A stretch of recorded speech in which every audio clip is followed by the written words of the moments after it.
اللہ الرحمن الرحیم. تمام تعریفیں اللہ کے لیے. درود اور سلام محمد علی محمد.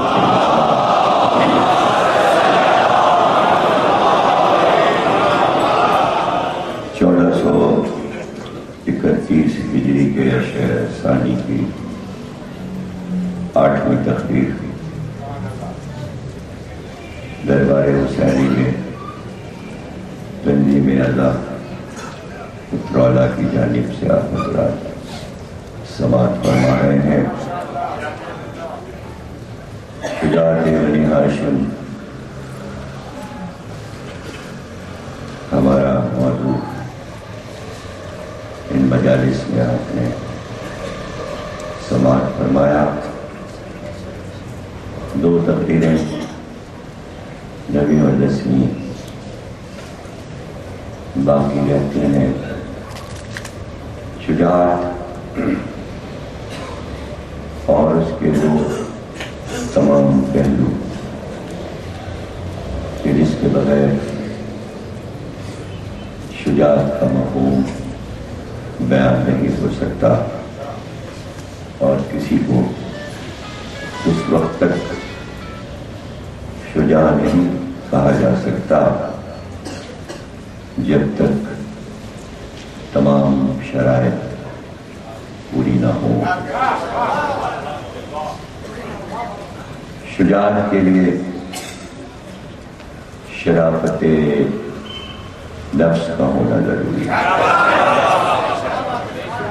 شجاعت کے لیے نجابت کا ہونا ضروری ہے. شرافت اور نجابت کے ساتھ ساتھ جب ایک شجاع میں شرافت اور نجابت موجود ہوگی تو شرافت کوئی لفظ نہیں ہے, نجابت کوئی لفظ نہیں ہے, بلکہ اس کے بھی لوازمات ہیں, اس کے بھی صفات ہیں, اور اس کے ساتھ سخاوت کا ہونا بھی ضروری ہے. جو بخیل ہوگا اسے شجاع نہیں کہا جاتا, اس کا سخی ہونا ضروری ہے. پھر اس کی طبیعت کا سیر ہونا ضروری ہے, لالچی نہ ہو. لالچی ہوگا تو پھر وہ شجاع نہیں ہو سکتا. دنیا کی ہوس اس کو نہ ہو اور ملک و مال اس کے دماغ میں جگہ نہ بنائے ہوئے ہیں, ورنہ وہ شجاع نہیں ہو سکتا. شجاعت دراصل ایک جوہر ہے نبوت اور امامت کا. دنیاوی شجاعت, مادی شجاعت, کچھ دیر کے لیے ہم اس سے خوش ہو جاتے ہیں, لیکن اللہ کی طرف سے جو تحفہ اس کے نمائندوں کو ملا ہوا ہے وہ لاسانی ہے, وہ بے مثال ہے. اس کا جواب ہم کہیں نہیں پاتے, اس لیے کہ وہ حکمتوں کا مالک ہوتا ہے. اس کے پاس حکمتوں کے خزانے ہوتے ہیں, اور دنیا تھوڑا سا جاؤ وشم پانے کے بعد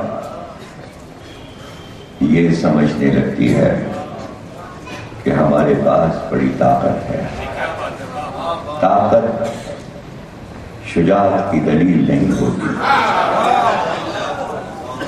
وہ طاقت جو مادی دنیا سے حاصل کی گئی ہو, وہاں روحانی طاقت ناپید ہوتی ہے اور وہ نظر نہیں آتی. زمینوں کو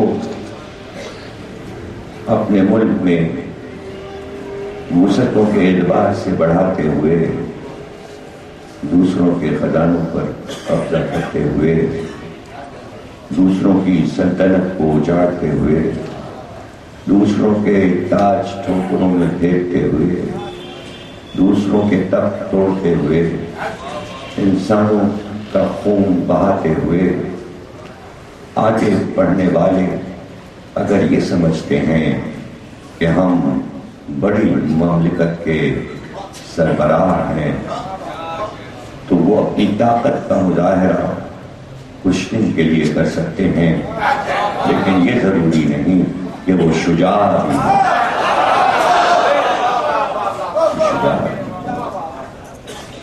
نادر شاہ درانی نے دہلی پہ حملہ کیا،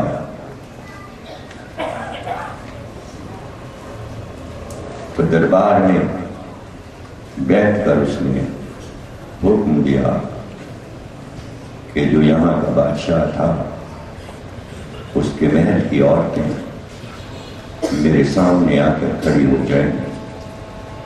مشہور ہے نادر شاہ کے لیے نادر شاہی حکم جو کہہ دیتا تھا تو اس کے ظلم سے سبھی کرتے تھے۔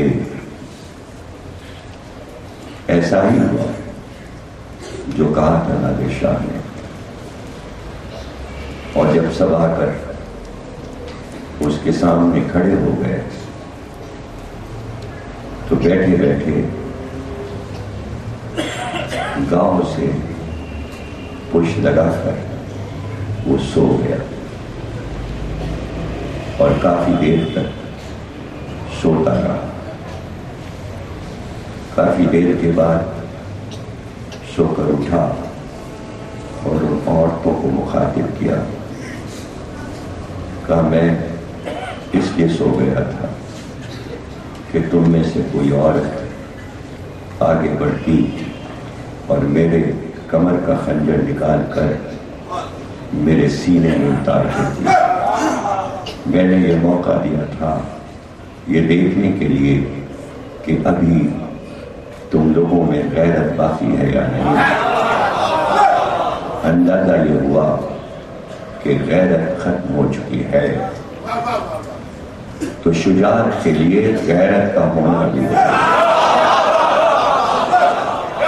شجاعت کے لیے غیرت کا ہونا بھی ضروری ہے۔ تو اتنی چیزیں میں نے گنوا دی کہ ایک شجاع کے لیے کیا کیا ضروری ہے۔ نہ جانے کہاں کس موڑ پر کون سا رخ میں آپ کو دکھاؤں، شجاع کی سخاوت دکھاؤں، شجاع کی شرافت دکھاؤں، یا شجاع کی غیرت دکھاؤں، یا اس کی شرافت نفسی دکھاؤں، تو حیران نہ ہو جائیے گا اور سب کچھ بھول نہ جائیے گا۔ شروع میں اسی لیے رک رک کر کہہ دیا ہے کہ یہ سب کچھ یاد رہے، تاکہ آگے آپ سن کر محسوس کر سکیں کہ ہم اپنے موضوع کو اس طرح سن رہے ہیں جو سننے کا حق ہے۔ میں یہ کیوں کہوں کہ میں ایسے پڑھ رہا ہوں جو پڑھنے کا حق ہے؟ دیکھیے، پڑھنے کا حق تو ہر ایک ادا کرتا ہے، کوئی ایسا نہیں ہے کہ جو اپنے موضوع سے لاپرواہ ہو۔ مسئلہ ہوتا ہے سامنے والے کا کہ وہ سننے کا حق ادا بھی کر رہا ہے۔ سبھی کو معلوم تھا کہ علی سے زیادہ شجاع اس وقت روئے زمین پر کوئی نہیں ہے، اور وہی علی میدان جنگ میں پکار کر یہ کہہ رہے تھے کہ کیوں کٹوا رہے ہو لوگوں کو، جھگڑا میرا ہے اور تمہارا ہے، تم آ جاؤ میدان میں اور میں بھی آتا ہوں، یا تم مجھے مار ڈالو یا میں تمہیں مار ڈالوں۔ یہ کوئی قصہ نہیں ہے تاریخ کے صفحات کا، بلکہ یہ علی نے ایک منشور دیا کہ اگر سیاسی بنیادوں پر 2 آدمی لڑ رہے ہوں، 4 آدمی لڑ رہے ہوں تو خود ہی لڑ لینا، عوام کی لاشیں کیوں ہیں؟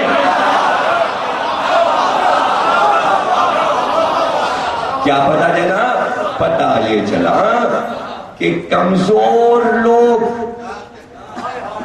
یعنی آپس میں کوئی بھی مضبوط طاقتور نہیں ہے، کمزور بنیادوں پر پاکستان چاہیے، اس لیے کہ عوام کا سہارا چاہیے، اس لیے اللہ نے اپنے انبیاء کو بھیج کر کہا یہ عوام کے محتاج نہیں ہے کہ تمہارے ووٹ سے نبی بنے گا۔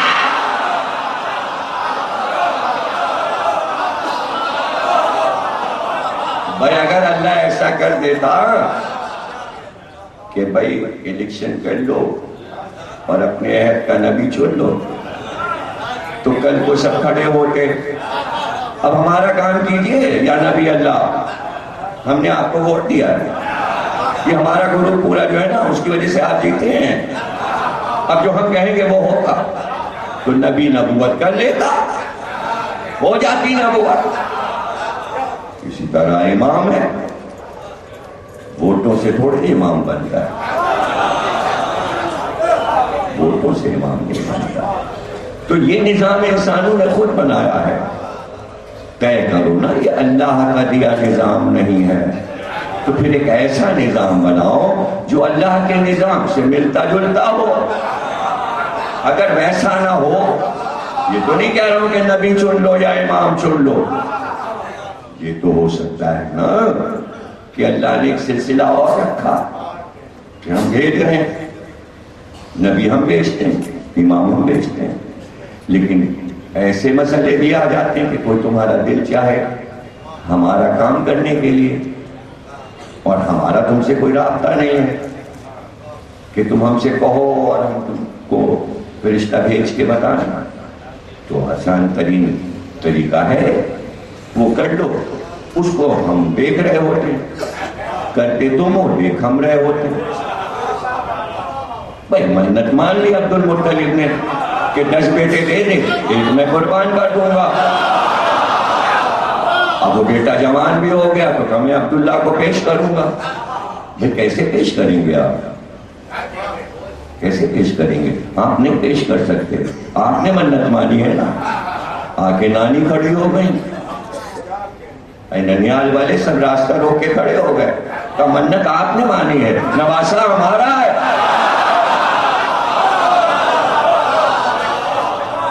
اب یہاں پر آپ جملہ اگر چاہیں گے تو وہ سمجھنے والی آپ کی بات ہے۔ بھائی ہر ننیال حسین کا ننیال نہیں ہو سکتا کہ نانا کہے لے لے۔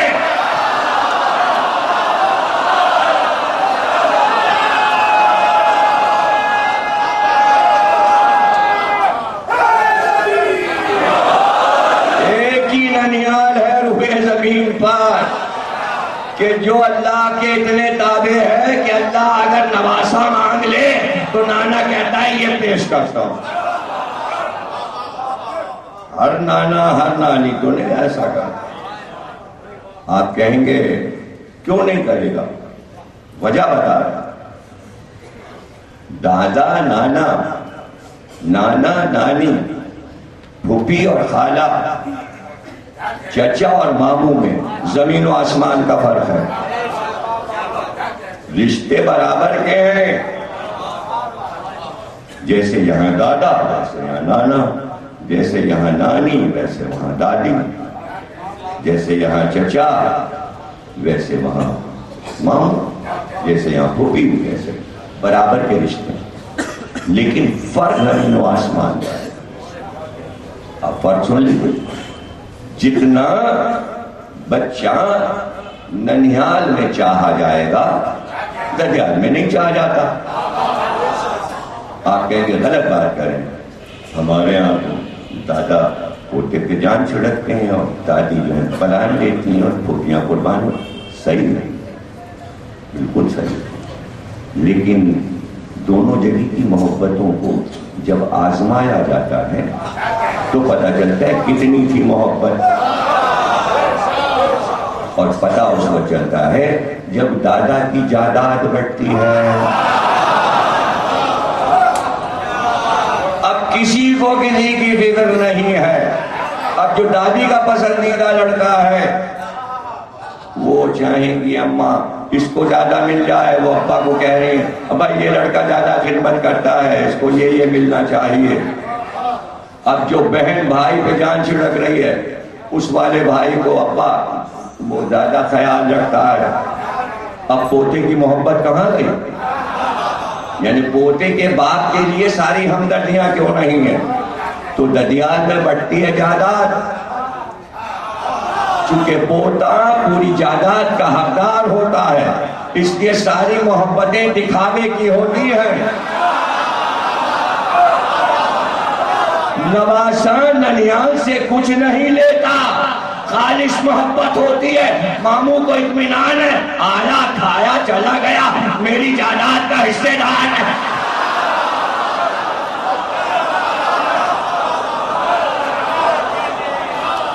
نانا قربان گود میں لیے جن پر گھوم رہے ہیں، ہاں بھائی میں اس کو تھوڑی دے کے مروں گا، میں تو پوتے کو دوں گا۔ یہ تو نواسا ہے، بیٹی کا بیٹا آیا ہے، کیا ملے گا اس کو یہاں سے؟ اور اس کی اماں ہی کو کیا ملا ہے اور کیا ملے گا اس کو؟ کیا ملے گا؟ وہ تو سب بیٹے لے جائیں گے۔ تو ننیال کی محبت خالص ہوتی ہے۔ کہیں ددیال والے برا نہ مان جائیں اگر یہاں بیٹھے ہیں۔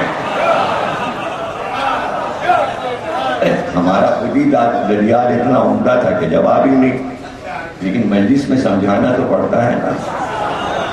ہم تو اپنے ددیال کو ننیال کے تنقیدے تھے، اس لیے کہ ہم یہ کہتے تھے بھئی نانی کو تو دیکھا نہیں تھا، ہماری نانی تو جلدی مر گئی تھی، تو ہم نے اپنی نانی کو نہیں دیکھا، ہم نے تو سوتیلی نانی کو دیکھا، لیکن وہ بھی بہت اچھی تھی، نانا کی دوسری بیوی، لیکن ہماری دادی کا تو کوئی جواب ہی نہیں تھا۔ اس لیے ہمیں ددیال بہت پسند تھا، اور دادا بھی بہت پسند تھے، کی باتیں اچھی لگتی تھیں۔ وہ اشعار سناتے تھے، کبھی اکبر الہ آبادی کے، کبھی علی میاں کامل کے، لطیفے سناتے تھے، کہانیاں بجاتے تھے، ہمیں اپنے دادا بہت اچھے لگتے تھے۔ ہم کو یہ تھوڑی ہے کہ اپنے ددیال کو ننیال سے کم کر دیں، کوئی بھی نہیں کرتا، لیکن بات کی بات ہے اس لیے مثال دینی ہے۔ اب سامنے کی بات ہے کہ بھائی عبد المطلب بیٹے کو اللہ کی راہ میں ذبح کرنے جا رہے ہیں، تو پھوپھیاں نپٹ جاتی، چچا نپٹ جاتے۔ ایک مثال ملتی ہے کہ بار بار ابو طالب کبھی دائیں آتے اور کبھی بائیں آتے۔ تو اب یہاں تو دیکھا آخر 10 بھائی کیوں نہ نپٹ گئے عبد المطلب کے ہاتھ سے، کہ سب سے چھوٹا ہے، سب سے خوبصورت ہے، یہ ابو طالب بار بار باہر کیا۔ پتہ چلا یہ مادی محبت نہیں ہے، یہ نور کے 2 حصے ہیں۔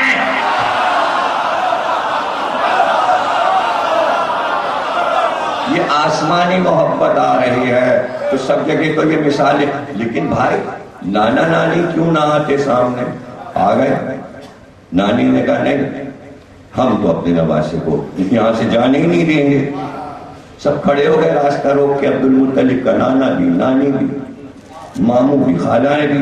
خالائیں لپٹ گئیں، بچے کو اپنے جھرمٹ میں لے لیا۔ خالاؤں نے کہا، عبداللہ کی خالاؤں نے عبد المطلب سے کہا، یعنی اپنے بہنوئی دولہا بھائی سے، لے سکتے ہو تو بچے کو لے لو۔ یہ رشتہ بھی بڑا عجیب ہوتا ہے، کبھی پڑھیں گے تفصیل سے۔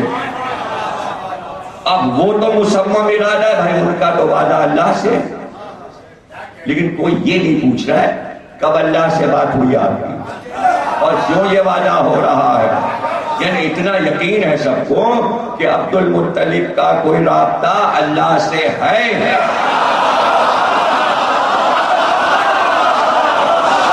ہوگا لیکن دکھائی نہیں دے رہا، تو بھائی کیسے قربان کریں گے؟ جب سب لپٹ گئے تو ایک واحد انسان تھا جس نے حل بتایا، اور وہ تھے ابو طالب۔ کہ بابا ایسا کیجئے قرآن اندازی کر لیجیے. پتہ چلا جب کچھ مسئلے حل نہ ہو اور اللہ سے رابطہ بھی نہ ہو تو قرآن کر لو, قرآن اندازی کر لو. تو بجائے ووٹ کے پاکستان میں قرآن اندازی ہو جائے, ارے اس میں اللہ کی رائے شامل ہو جائے گی. یہ مار کاٹ سے اللہ نہیں راضی ہے.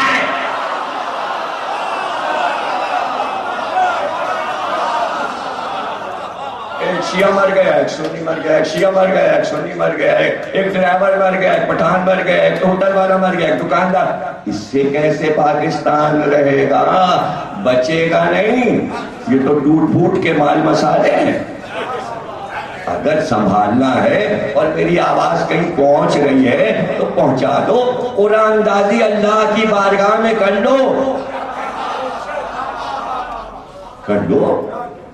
اور اگر شک ہو کہ قرے میں کسی کا نام غلط نہ ہو, غلط پرچی نہ اٹھ جائے, تو کیا ضرورت ہے قائد اعظم کے مزار پہ قرآن اندازی کی جائے کہ کون پریزیڈنٹ ہوگا, کون وزیر اعظم ہوگا, کون وزیر. سب کے نام لکھ کے اردو کے ساتھ ڈال دو.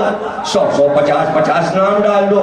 50 وزیر داخلہ, 50 وزیر خارجہ کے نام, 50 وزیر اعظم, 50 صدر. اب جو پرچی اٹھائے تو پرچی اٹھانے والا کوئی بڈھا کیوں, ایک معصوم بچے کو بھیجو پرچی اٹھائے. لیکن یہاں نہیں, کیونکہ یہاں تو گڑبڑ ہو جائے گا. ہو سکتا ہے پیچھے سے کوئی آئے, قائد اعظم کے مزار کے کتنے دروازے ہیں, پرچی بدل دے, بچے کو بہکا دے. جگہ میں بتاتا ہوں, سب لوگ جائیں خانہ کعبہ میں, پرچی مار.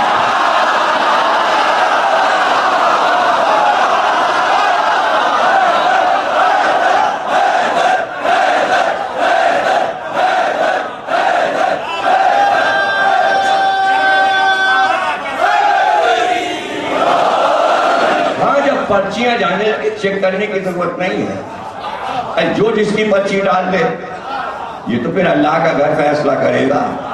جب پرچیاں یہاں سے جائیں گی کہ وزیر اعظم کی پرچیاں جا رہی ہیں, آپ نام لکھ کے ڈال دیجئے.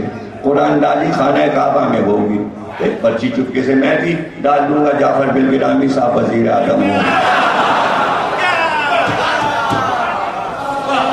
اب ہو سکتا ہے پرچی اٹھائے, لیکن قرآن اندازی ہو تو لوگ مانے تو کم از کم خون ریزی سے تو پاکستان بچ جائے گا. ابو طالب قرآن اندازی کا طریقہ بتا کر اپنے بھائی کو ذبح ہونے سے بچا رہے تھے. عبد المطلب نے بات مان لی. ابو طالب نے کہا اونٹ, ایک اونٹ کی پرچی اور ایک عبداللہ کی پرچی. اب جو سی پرچی اٹھے, اب تو ہر بات جناب عبداللہ کی پرچی آ رہی. اور اگر مثال کوئی سن رہا ہے, کوئی بہت عقل مند, تو ایسا نہ کرے کہ جب پرچیاں خانہ کعبہ میں جائے تو اس میں اونٹ کی پرچیاں بھی ڈال دیں. نہیں, وہاں نہیں ڈالنی. وہ پرچیاں جو جا رہی ہیں کیا وہ مینا میں ذبح ہونے کے لیے جا رہی ہیں؟ ذبح ہونے کے لیے تھوڑی جا رہے ہیں. یہاں تو مسئلہ ہے ذبح کا, اس لیے اونٹ ڈالا گیا ہے.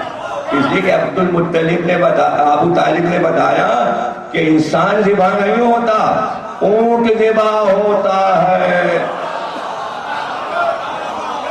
مسئلہ یہ آ جاتا ہے کہ جب نکتہ آتا ہے تو مسائل کا نکتہ جب آ رہا ہوتا ہے تو بڑا ڈر لگتا ہے کہ پتہ نہیں آپ اسے پا سکیں گے کہ نہیں. سب سے پہلے روئے زمین پر ابو طالب نے بتایا کہ اونٹ ذبح ہوتا ہے, بچہ ذبح نہیں ہوتا. ابو طالب نے بتایا.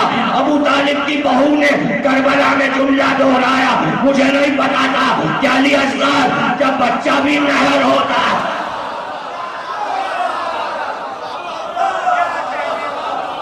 یہ آواز ہے ایک ماں کی, یہ ماں کی آواز ہے. ماں پکار رہی. کس کو پکار رہی ہے؟ مسلمانوں کو پکار رہی ہے. جنگ آپ کی ہے, بچے بھی پس رہے ہیں. یہ کیا ہے؟ تھوڑا سا ہوشیار رہنے کی ضرورت ہے.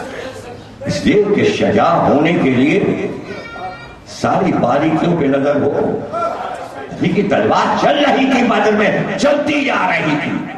سامنے سے کافر آیا، گود میں چھوٹا سا بچہ تھا. چلتی ہوئی تلوار علی کی واپس ہو گئی. آگے بڑھا، دوسرے نے مار دیا. مڑ کر علی نے کہا کیوں؟ شکار میرا تھا، میں نے کیوں چھوڑا؟ تم نے دیکھا کیا ہوا؟ تم نے اسے مارا، بچہ پیروں میں آ گیا، بچہ بھی مر گیا. مجھے نہیں دیکھا تھا کہ تلوار کیوں ہٹائی تھی. شجاعت کے لیے احتیاط ضروری.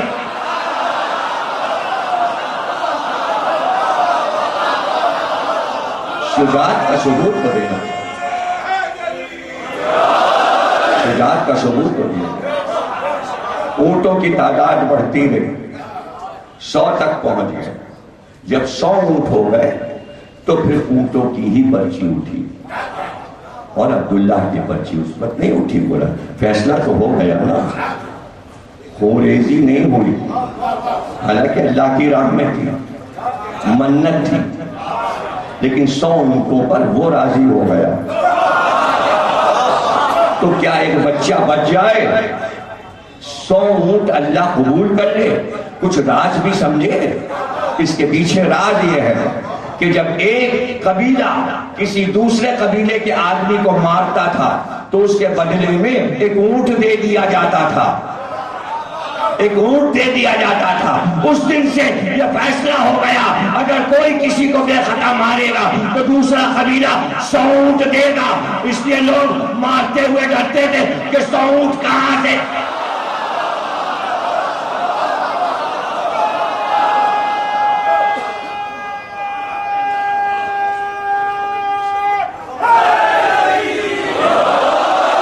بہت قیمتی ہوتا تھا. تو اس لیے ہم کیوں ایسا کریں کہ 100 اونٹ دینا پڑے گا؟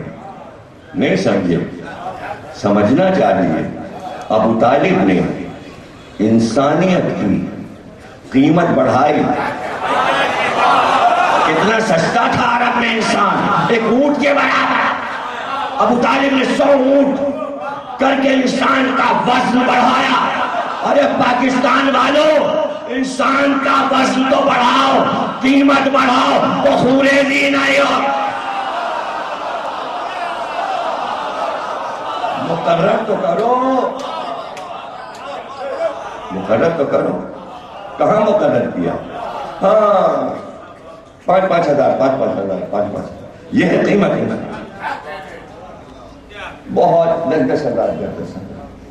بہت کوئی بھی آئی پی 1-1 لاکھ، 1-1 لاکھ. یہ ہے قیمت انسان کی. قیمت سنو. اسماعیل وہاں بچے، عبداللہ یہاں بچے. اللہ نے قیمت کہا کہ تم نے قیمت بڑھائی، اب ہم قیمت بڑھاتے ہیں. یہ ہو رہے تھے دونوں ذبح نہیں ہوئے، لیکن قیامت تک یہ دونوں ذبیح اللہ کہلائیں گے. اس لیے رسول نے کہا 2 ذبیحوں کا بیٹا ہوں جو ذبح نہیں ہوئے. یہ ہے قیمت، یہ ہے قیمت. ہاں یہ دوسری بات ہے کہ اب یہ مسلمانوں سے کون پوچھے، پوری امت سے کون پوچھے کہ وہ جو پہلا ذبیح اللہ تھا اس کی یاد میں تو آپ نے بقرعید رکھ لی، اور جو رسول کا باپ ذبیح اللہ تھا اس کی یاد میں کچھ بھی نہ رکھا. اے قریب تم اس سے ہو یا اس سے، اس سے یا اس سے، اس سے یا اس سے. کیسا سوال ہے؟ ایک بقرعید وہاں تو ایک بقرعید یہاں بھی ہوتی. اور انہوں نے کہا بھائی وہاں تو اللہ نے دمبا بھیج دیا تھا، یہاں اللہ نے سور بھیج دیے. اب پتا چلا کہ عبداللہ کی بقرعید کیوں نہیں مناتی ہو. 100 اونٹ کاٹنے پڑیں گے.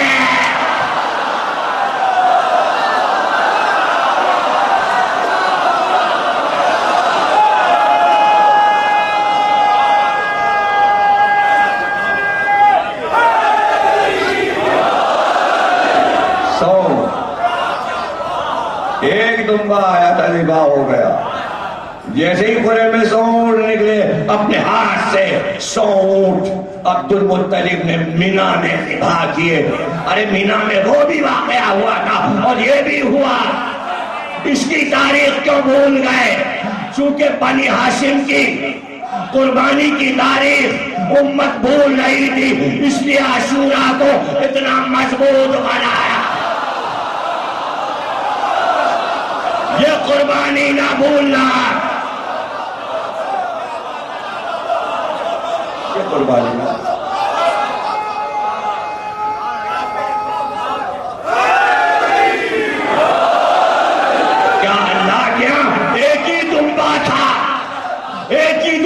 جنت میں جو اسماعیل کے لیے آ کے ذبح ہو گیا۔ ایک دمبا جنت میں کہاں سے آیا؟ کیا دمبے پلے ہوئے جنت میں؟ کیا جنت میں دمبے رہتے ہیں؟ اس میں سے آیا ہے؟ کیا گھبراہٹ کیا ہے آپ کو؟ جلدی سے بول دیجئے۔ چونکہ اس وقت دمبے کی ضرورت تھی، اللہ نے کہا کن، دمبا ہو گیا۔ تو اللہ جب چاہے دمبے بنا لے، تو کربلا کے لیے کیا وہ 72 دمبے نہیں بنا سکتا تھا؟ بنا سکتا تھا،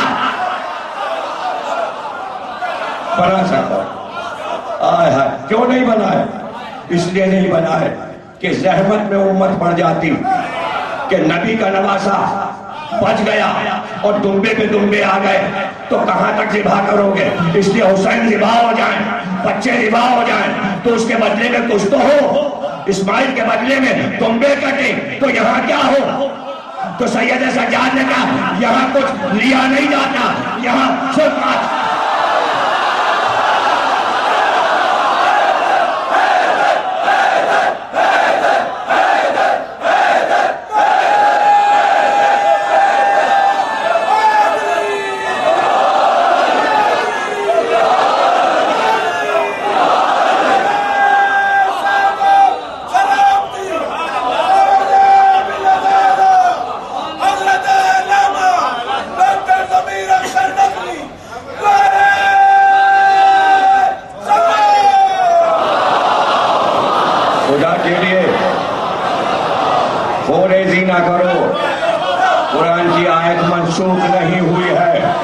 فرشتوں نے کہا تھا اس کو مت بنا، یہ خونریزی کرے گا۔ اتنا بڑا الزام کیوں اپنے سر لیتے جا رہے ہو؟ جو بھی ہے، جو بھی ایک دماغ بیٹھا ہے، میں تو کہتا ہوں ایک دماغ نے یہ سارا پلان بنایا ہوا ہے، اس میں سب شامل نہیں ہے، وہ ایک سڑا ہوا آدمی جہاں بیٹھا ہے، چاہے وہ ملک کے باہر ہو یا کہیں ہو، کاش وہ سنے خونریزی سے روئے زمین پر کوئی کام نہیں ہوتا، نہیں ہوتا، نہیں ہوتا۔ ہاں علی چاہتے تو اجازت دی تھی رسول اللہ نے کہ جاؤ عمر ابن عبد ود کو مار ڈالو، حکم دیا تو علی اسے مار کے جب ان کا سب سے بڑا پلر گر گیا تو حملہ کر دیا، سر کاٹ کے واپس آ گئے، اس لیے کہ حکم رسول، حکم اللہ اتنا تھا اس کا سر کاٹ کے لے آؤ۔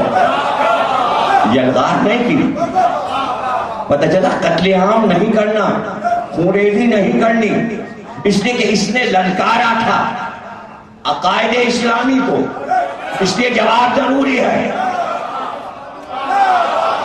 یعنی کل کفر جمع کر کے ایک میں لائے تھے، جب کل کفر ختم ہو گیا تو اب علی کسے مار؟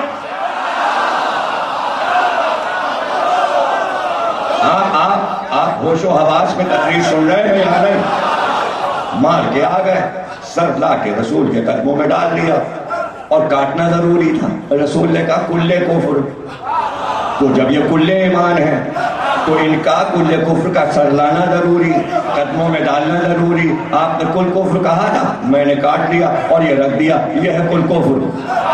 اب اوروں سے کیا مطلب؟ یہ ابھی تو کنورٹ ہو جائیں گے، 4 ہجری ہے، ابھی سب لا الہ کہتے پھریں۔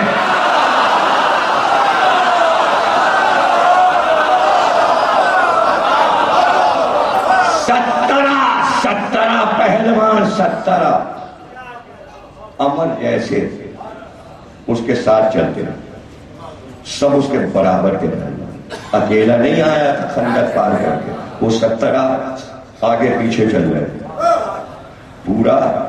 پوری کیبنٹ تھی اس کی، بہادروں کی سورماؤں کی ہیبت طاری کرتے تھے. جدھر وہ 70 نکل جاتے وہ کوئی اکیلا تھوڑی تھا. علی سر کاٹ کے لے آئے, لاش وہاں پڑی ہے نا. اب لاش پہ آئی بہن, عمر کی بہن آئی, اس پتہ چلا بھائی مارا گیا. اس نے دیکھا بھائی کی لاش اور وہیں کھڑے ہو کے اشعار پڑھنا شروع کیا. توجہ نا, کیا اشعار پڑھے؟ بھائی میں تو آئی تھی تجھے رونے کے لیے, مگر اب میں نہیں روں گی, نہ میں تیرا ماتم کروں گی, نہ میں تجھے روں گی, اس لیے کہ جس نے تجھے مارا وہ سخی تھا.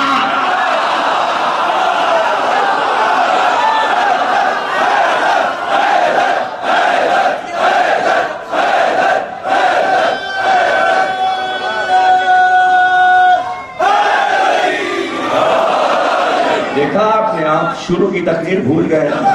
کہا تھا یاد رکھیے گا شجاعت کے لیے کتنی چیزیں ضروری ہیں. سخاوت کے بغیر شجاعت نہیں. لیکن پتہ کیسے چلتا کہ یہ شجاع جو بھی میدان میں آیا یہ سخی بھی تھا؟ دشمن کی بہن نے آ کے بتایا میں تجھے نہیں روں گی, جس نے تجھے مارا وہ سخی تھا. اس لیے کہ عرب کا طریقہ ہے کہ جب کوئی بہادر مقابل کو مارتا ہے تو اس کا نیزہ, اس کی تلوار, اس کا خور, اس کی زرہ, اس کا لباس سب لوٹ کے لے جاتا ہے تاکہ وہ اپنی فتح دکھائے کہ یہ چیزیں میں لایا اتار کر. لیکن تیرے قاتل نے نہ تیری آبا لوٹی, نہ تیری زرہ اتاری, نہ تیرا خور اتارا, نہ تیری تلوار لے گیا, نہ تیرا نیزہ لے گیا. وہ تو بڑا سخی ہے. توجہ ہے نا, وہ بڑا سخی ہے. ہائے کاش سب علی جیسے سخی ہوتے اور لاشوں کو نہ لوٹتے. وہ سمجھ میں آ رہا ہے؟ شجاعت سخاوت کے ساتھ ہے, سخاوت شجاعت کے ساتھ. اور ایسے میں خط علی کے پاس آ گیا. علی نے خط پڑھا. اس کے وہ 17 ساتھی انہوں نے خط لکھا تھا کہ علی تم نے ہمارے آدمی کو قتل کر دیا, تم اگر اجازت دو تو ہم اس کی لاش میدان جنگ سے اٹھا لے گئے. بھائی توجہ ہے نا, ارے بھائی 70 آدمی آتے لاش لے جاتے. میدان میں تو ان کے کیمپ میں جا کے علی لڑے تھے بھائی, ان کے کیمپ میں جا کے مارا تھا تو میدان تو ان کی طرف کا تھا. لاش اٹھا لے جاتے, کیوں نہ اٹھا لے گئے؟ اجازت کیوں مانگ رہے؟ پتہ چلا جو شجاع آیا تھا اس کی ہیبت.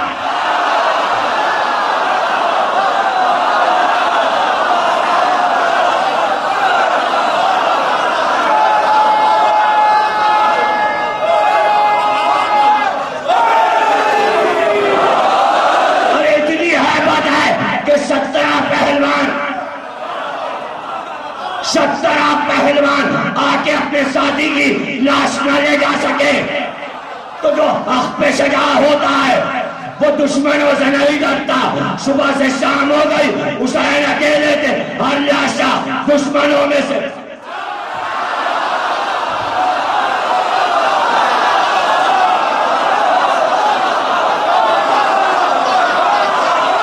اب جاؤ گے بابا کرتے.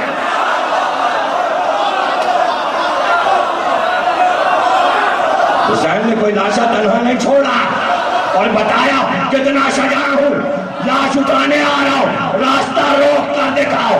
ہائے باپ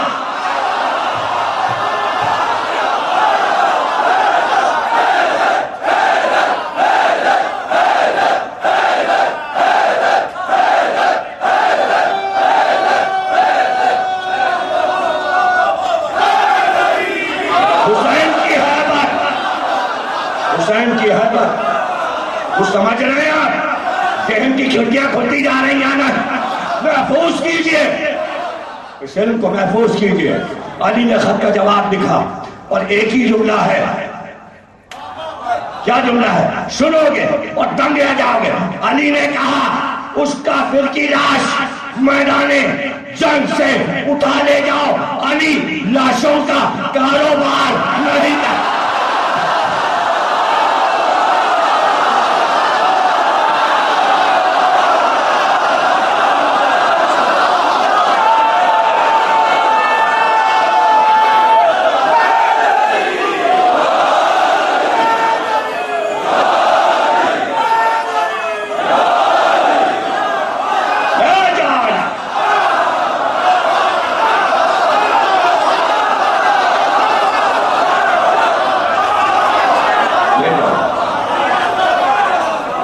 سمجھے شجاعت کیا ہے؟ یہ ہے شجاعت، اسے کہتے ہیں شجاعت۔ ابھی بھی نہیں سمجھ میں آیا؟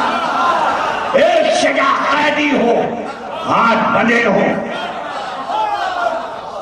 مجبور ہو، بظاہر نہیں سمجھا، ہاتھ بندھے ہو، جملہ ہے بہت قیمتی۔ کیا ہاتھ باندھنے والے، قیدی بنانے والے اس کی شجاعت کو بھی قیدی بنا سکے؟ جملہ ہے۔ دوسرا جملہ سنو، کیا دشمن اگر کسی کو قیدی بنا لے تو اس کی ہیبت چھین لے گا؟ ہم کے پڑ گئے، ہیبت گرفتار نہیں ہوتی۔ کہاں بیٹھے ہیں آپ؟ شجاعت گرفتار نہیں ہوتی، ہیبت کو کوئی چھین نہیں سکتا، قیدی نہیں بنا سکتا۔ کیا اگلا جملہ آپ سننا چاہتے ہیں کہ ہیبت کیا ہے اور شجاعت کیا ہے؟ ہاں، زینب کے ہاتھ باندھے تھے، میں ابھی مسائل پہ نہیں آ رہا ہوں، ہاتھ باندھے تھے اور کوفے کا بازار آ گیا، زینب نے پکار کر کہا شرم سے باجوں کو رکوا، علی کی بیٹی بات کرنا چاہتی ہے۔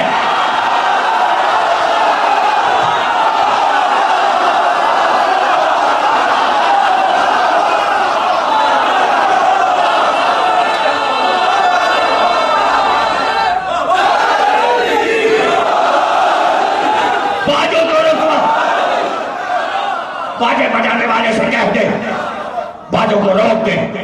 پکار کر اس نے کہا زینب ناممکن ہے، آج بہت خوش ہے کوفے والے، میں کس سے کہوں، یہ باجے بجتے ہوئے رک نہیں سکتے۔ کہا اچھا، علی کی بیٹی ان آوازوں کو روک دے گی؟ اور یہ کہہ کر بندے ہاتھ اٹھائے اور کلمے کی انگلی اٹھا کر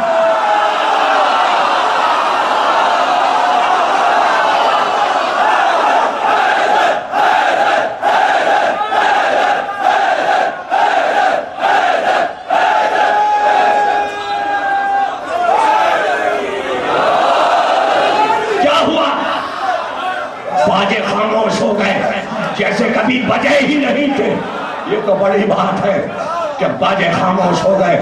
مؤذن کہتا ہے کہ ہر اونٹ کے گلے میں گھنٹیاں بنی تھی جو بج رہی تھی، اونٹوں نے اپنی گردن کو ساکت کیا کہ کسی اونٹ کی گردن نہیں ہلنے کی کہ گھنٹی کی آواز آئی، اور ایسے میں پکارا ایھا الناس، اے کوفے والو،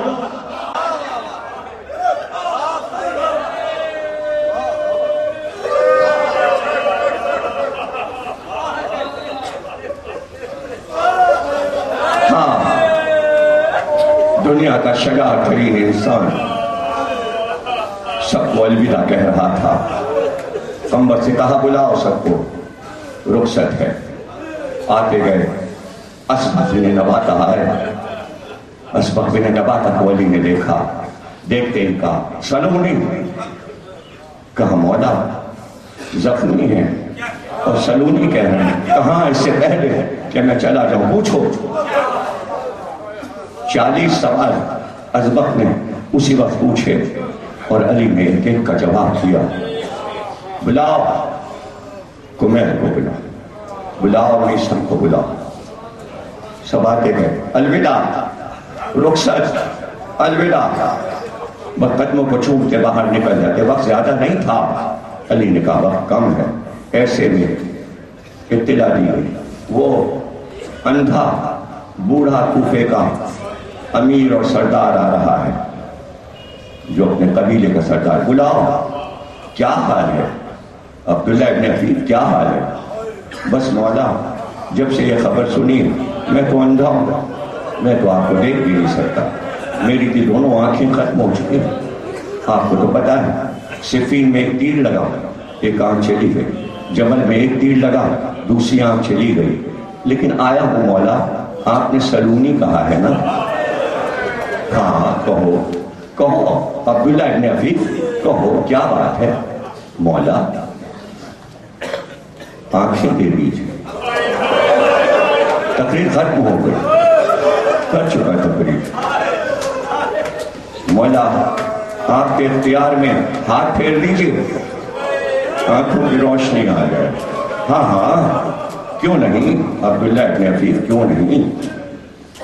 ہاتھ پھیر دوں، معبود سے کہہ دوں ابھی آنکھیں نورانی ہو جائیں، آنکھیں دے دوں، لیکن عبداللہ ابن عفیف میرے بعد جو ہونے والا ہے نا، کہاں میں کیا کروں؟ عبداللہ ابن عفیف جو ہونے والا ہے نا، وہ میسن نہیں دیکھے گا، جو ہونے والا ہے وہ کمبر نہیں دیکھے گا، جو ہونے والا ہے وہ کمائل نہیں دیکھے گا، جو ہونے والا ہے وہ رشید حجری نہیں دیکھے گا۔ اے عبداللہ ابن عفیف، جو کچھ ہوگا تم وہاں ہوگے۔ اگر میں ابھی تمہیں آنکھیں دے دوں تو اس دن تم پھر ہاتھ اٹھا کر یہ دعا کرو گے، پروردگار مجھے اندھا کر دے۔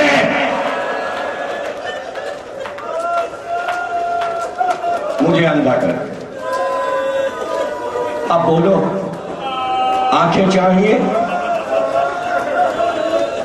کہ نہیں آقا، آپ کا فرمانا اگر کچھ ایسا ہونے والا ہے کہ میں اپنی آنکھوں کو بددعا دینے والا ہوں تو مجھے روشنی نہیں چاہیے، مجھے آنکھیں نہیں چاہیے، لیکن مولا یہ تو بتا دیجئے، یہ آپ کی صرف آواز سن رہا ہوں میں، آپ کو میں دیکھ نہیں سکتا۔ مولا یہ آواز پھر کب سننے کو ملے گی؟ کہ عبداللہ ابن عفیف الوداع، بس اب محشر میں جب آؤ گے تو علی کی آواز سنو گے اور آنکھیں بھی اس وقت ہوں گی، دیکھ بھی سکو گے مجھے، بس یہ آخری آواز تمہارے کانوں میں میری آ رہی ہے۔ کوفے میں اعلان تھا، ہر قبیلے کا سردار دربار میں آئے ابن زاد کے پاس۔ عبداللہ ابن عفیف بھی اپنے 200 قبیلے کے بہادروں کو لے کر دربار میں گئے تھے، اور جب وہاں پہنچے تو یہ خبر سنائی گئی کہ نبی کا نواسہ قتل ہو گیا اور اس کا سر آیا ہے۔ بس یہ سننا تھا کہ جلال میں آ گئے اور تلوار لے کر اٹھے۔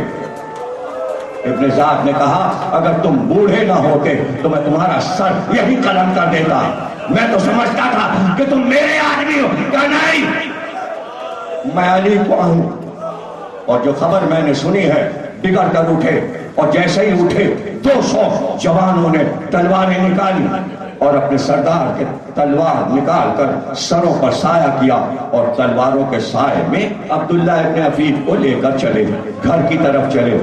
باہر آئے تو چاروں طرف جوان تھے، ایک بار چلتے چلتے رک گئے اور جوانوں سے کہا یہ باجے کیسے بج رہے ہیں؟ میں نے کہا تقریر چھوڑی تھی، وہی ختم ہو رہی ہے، ہو گئی ختم تقریر، یہ باجے کیسے بج رہے ہیں؟ یہ باجے کیسے بج رہے ہیں؟ کہا سردار حسین کے قافلے کو لوٹ لیا گیا ہے، کربلا میں لوٹا ہوا قافلہ آیا ہے، اس کی خوشی میں بازاروں میں باجے بجائے جا رہے ہیں۔ اچانک بجتے باجے خاموش ہوئے، سناٹا چھا گیا، اور پھر ایک آواز آئی، اے کوفے والو، تم نے وہ کیا جیسے ایک عورت چرخے میں صوف کاٹتی ہے اور اپنا کاٹا ہوا صوف خود ہی اپنے ہاتھ سے توڑ توڑ کے پھینک دیتی ہے۔ تمہاری عادتیں وہ ہیں جو کنیزوں کی عادتیں ہیں۔ تم غیبتیں کرنے والے، لگائی بجھائی کرنے والے، تم نے اپنی انگلیوں کو اپنے دانت سے کاٹ ڈالا ہے۔ جو کچھ تم نے کیا ہے.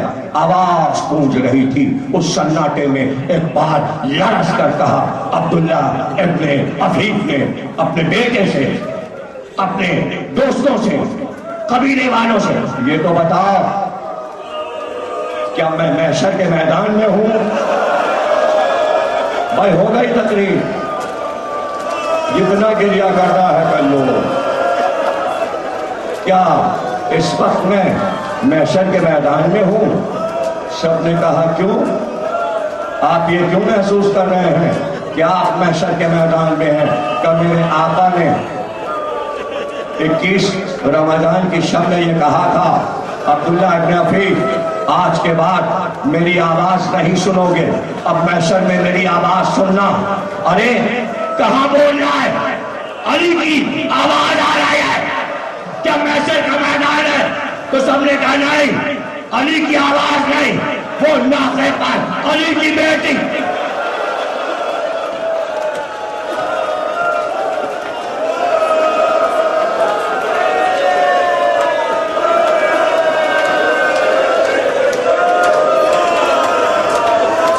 علی کی بیٹی زینب بول رہے. بوڑھے صحابی رسول نے تلوار کھینچ لی. کہا لا, نبی کی نواسی کو مسلمان بھرے بازار میں لے آئے. کسی نے کہہ دیا سر پہ چادر نہیں آئے. ختم ہو گئی تقریر. تلوار اندھے صحابی نے تلوار چلانا شروع. کہتے ہیں کہ بعد شہادت حسینی جرأت اظہار حق میں پہلی تلوار مسلمانوں میں سے اٹھانے والا عبداللہ ابن عفیف تھا. یعنی حسین نے مسلمان بزدل مسلمانوں میں کچھ کو ایسی شجاعت عطا کر دی کہ پھر جو عبداللہ کی تلوار نکلی تو صدیوں تلوار نہیں رکی. پھر مختار کی تلوار, پھر ابراہیم بن مالک اشتر کی تلوار, پھر سلیمان بن سوت خزائی کی تلوار, اور پھر عباسیوں کی تلوار. جب تک ایک ایک کربلا کا مجرم قتل نہیں ہو گیا تلوار نیام میں نہیں گئی کسی کی. لیکن ہائے, یہ تو سید سجاد تھے. کہا یہ جوش میں آئے ہوئے ہیں, ہاں یہ امت کے مسلمان ہیں, یہ اپنی محبت کا اظہار کر رہے ہیں کہ ہم حسین کو کتنا چاہتے تھے, انہیں چلانے دو تلوار. اس لیے کہ یہ اپنے ہوش میں نہیں ہے. شجاعت یہ نہیں ہے, خون حسین کا اتنا سستا نہیں ہے کہ ان تلواروں سے اس کا خون بہا ادا ہو جائے. یہ جو کر رہے ہیں انہیں کرنے دو. اے میرے چاہنے والوں, ادھر آؤ, ادھر آؤ. اگر شجاعت دکھانا ہے تو تلوار سے شجاعت نہیں ہوتی. میں تمہیں بتاتا ہوں, اپنے ہاتھ سینے پہ رکھو, اب دشمن کے سامنے سے ماتم کر. یہ شجاعت. رو رو رو, تعزیت دو. خاتمے پہ ہے تقریر. کیا ہمت دے دی, کیا ہمت دے دی. یہ ہے شجاعت, یہ بزدلی نہیں ہے. چیلنج ہے پوری دنیا کو, پوری دنیا کا چیلنج, پوری دنیا, ہر قوم کو. اگر کوئی اپنے مشن کے لیے, اپنے مطالبے کے لیے ایک وقت میں نیو یارک میں بھی جلوس نکلوا دے, لندن میں بھی نکلوا دے, نیو جرسی میں بھی نکلوا دے, واشنگٹن میں بھی نکلوا دے, برلن میں بھی نکلوا دے, فرینکفرٹ میں بھی نکلوا دے, ہالینڈ میں بھی نکلوا دے, ہندوستان کے شہر میں نکلوا دے, انڈونیشیا میں نکلوا دے, برما میں, سنگاپور میں, تبت میں. ہے کوئی تحریک ایسی ہے دنیا میں جو ایک وقت میں, سنو, ایک وقت میں ہماری تحریک آشور کے دن دنیا کے ہر شہر میں ماتم ہوتا ہے. روکو, ارے رو یا بابا کرو, دو کام میں سے ایک کام کرو. یا رو یا بابا کرو, اور دونوں کام ساتھ کرو تو کیا کہنا. کہاں سنا کسی نے. یہ ہے سید سجاد کا کارنامہ. ایسا ہوتا ہے رہنما, وہ کام بتا گیا جو دنیا میں کہیں رکتا نہیں. جس سے اجازت مانگو وہ فوراً اجازت دیتا ہے. غیر قوم جا کر کسی غیر ملک میں جلوس نہیں نکال سکتے. یہ حسین کی طاقت ہے. ہائے نہیں سمجھ جائے طاقت, نہیں سمجھ جائے ہیبت, نہیں سمجھ جائے شجاعت. ماتمدار حسین کی ہیبت ہے.